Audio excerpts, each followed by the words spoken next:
Junior NTR ను కుప్పం అభిమానులు కలుసుకున్నారు. ప్రతి అడుగు జూనియర్ ఎన్టీఆర్ వైపు అనే నినాదంతో అభిమానులు ఈ నెల 2వ తేదీన కుప్పం నుంచి పాదయాత్రను ప్రారంభించారు.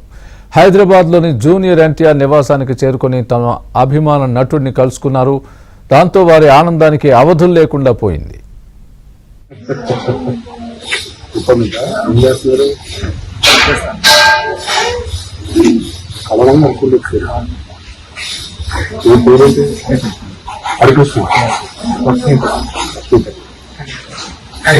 హైదరాబాద్